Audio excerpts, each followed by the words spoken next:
The town of Prosper is filled with many talented and competitive athletes. I'm a level 10 gymnast at WOGA, and I'm going to go to Oregon State on a full-ride scholarship for gymnastics. I'm a two-year returner here at Prosper. I played inside linebacker this past season. I was fortunate enough to receive the award of District 10-5A Defensive MVP. With the higher demand of each sport comes a higher risk for further injury.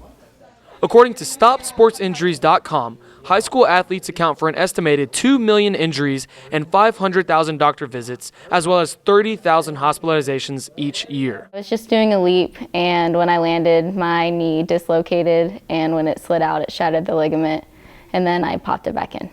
We played McKinney North, and that's when I first, I got a lot of blows to the head that game. I remember I never had one exact, big hit. You hear a lot about those big hits. I never had that, but I did. I specifically remember, multiple just blows to the head. And after that game, I knew something was up.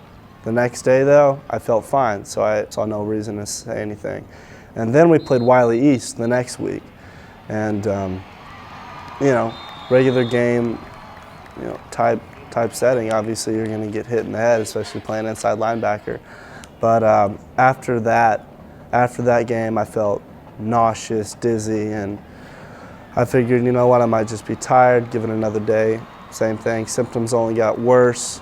I still didn't tell anybody because I was thinking, you know what, I'm going to hold this off as long as I could.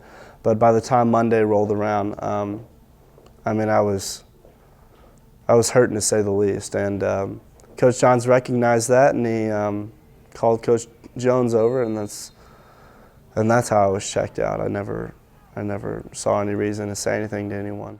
In today's world of sports, the competitive drive to not only win the game or event, but to also make it to the next level is at an all-time high. So high that athletes, especially in youth and high school sports, keep their injuries hidden just to stay in the game. Usually whenever somebody gets hit in the head, they don't say anything about it, which it's a big part of everything. Because if nobody says anything about it, then they could go back out on the field. They want to play, they want to get in the game again, and they get another concussion, which is second impact syndrome, which could actually kill the athlete. So it's a big part. People need to come out. If you do think you have symptoms like dizziness, your vision is blurred, anything like that, you should just tell the athletic trainer and just come out. It's better to come out than risk your life playing in the game. When I got my concussion, the last thing I was going to do was tell anybody. The sport's really rough on your body and stuff, and I have Russian coaches, so they push us more than other coaches would. So I've had, there's some 13-year-old girls on my team, and one needs shoulder surgery right now, and the other one, compound fracture on her arm. So it's rough. Athletes are willing to put their bodies through so much for just a game, but why?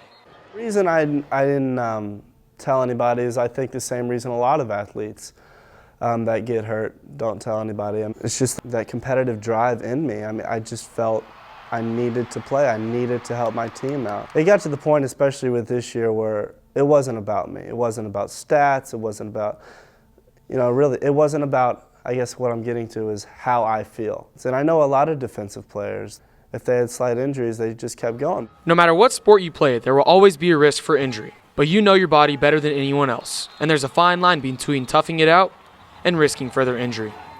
For Eagle Nation News, I'm Austin Garcia.